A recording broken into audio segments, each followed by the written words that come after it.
Once in a while, we see the old man who complains about the younger generation and romanticizes the old days, like, son, when I was a kid, we had to do push-ups in the hallway where we misbehaved in class. We had to run 10 miles sometimes.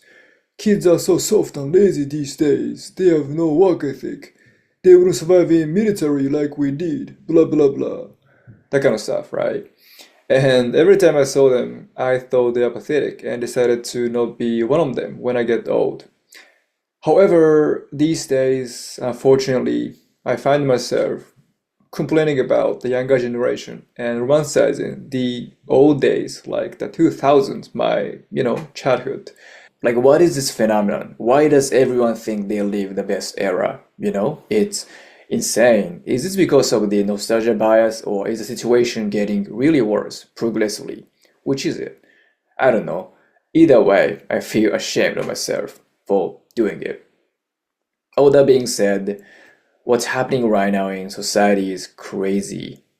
There is no friction in life. Like the level of convenience we're experiencing right now is insane. We have online shopping, food delivery services, streaming platforms, YouTube, cleaning robots, and ChatGPT, Google Gemini. All these technologies made me lazy, weaker. We are losing independence as a result. It's really crazy. Like, who'd have thought it would be a noble thing to write emails on your own without using ChatGPT? Because, like, you can tell if a message is written by human or AI at a glance, right? And if the message is written by a human, like a real person, it's great, right? Okay, this guy is great. He's decent. He went out of his way to write this email on his own. It's amazing, right? But if you think about it, this was completely normal in 2020. But cuts to 2026, now it's stupid to write emails on your own. Just have AI write it. It's more efficient and better, right? So yeah, like we can outsource pretty much everything to AI now, and we can even make anime by just giving it some prompts, right? On one hand, AI is great, it's transformative, it makes us 10 times more efficient at work. But on the other hand, we are losing mental resilience, cognitive abilities, and becoming lazy. This is really alarming. It is dulling our minds, I think. Recently I read an article on the internet where MIT researchers did a study on the impacts of using AI, you know? So in the study, they gathered people from like 18 to 40, if I'm not mistaken, and they had them write essays. So in the study, they divided these people into three groups. So the first group was allowed to use ChatGPT when they wrote essays. And the second group was allowed to use search engines, only search engines, right? And the last group had to write essays on their own. And they observed their brain activities during the study. And the findings showed that the first group, people who used ChatGPT when they wrote essays, showed the least brain engagement and couldn't remember what they wrote. They didn't even show any satisfaction in their work, obviously. Whereas the other two groups, they showed healthy levels of brain engagement and they could remember what they wrote and they showed satisfaction in their work. Even though this study is not definitive, it's not comprehensive, and they need to further study the impacts of AI, it kind of confirmed that it leads to cognitive declines and it dulls our minds, right? So this old man thinks AI should be regulated to protect children's development and prevent further cognitive declines.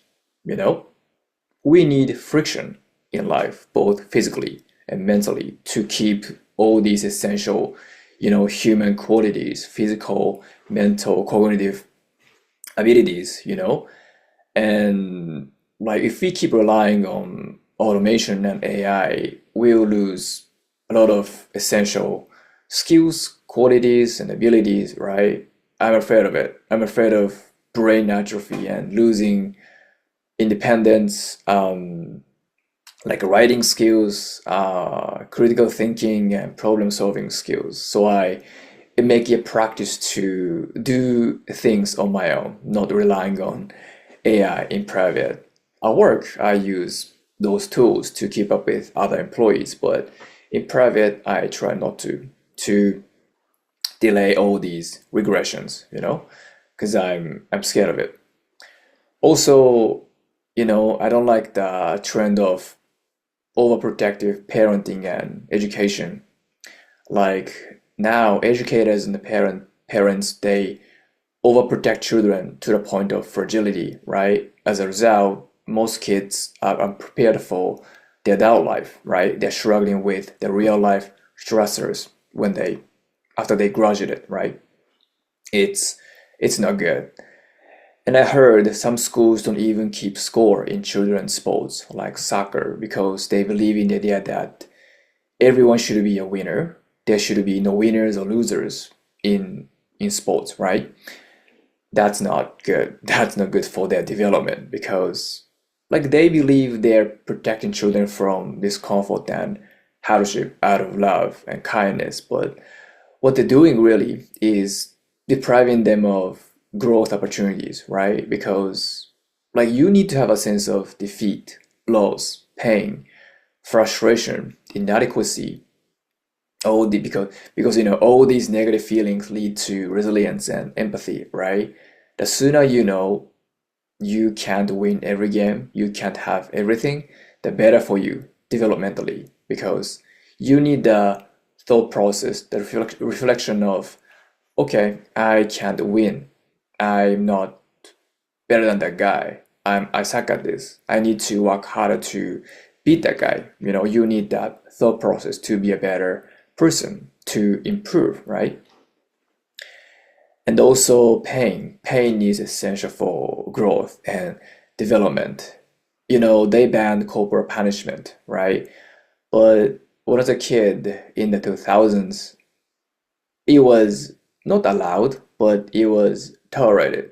I remember getting punched, slapped, kicked, and thrown by teachers when I did stupid things at school, right? In the moments, I was resentful towards those teachers, but in retrospect, it was really helpful. It made me stronger and told me that there are consequences to wrongdoings, It's all great, They made me stronger, so I'm glad that they punished me physically. Thank you, guys.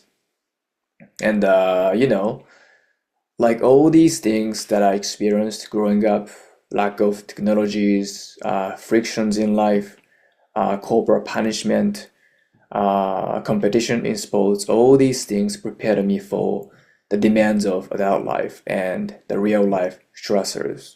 Because of these things, I can function now, you know?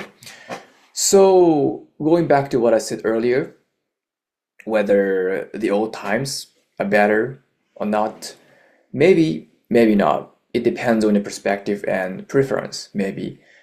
But I think it was better before. It's my personal opinion, right?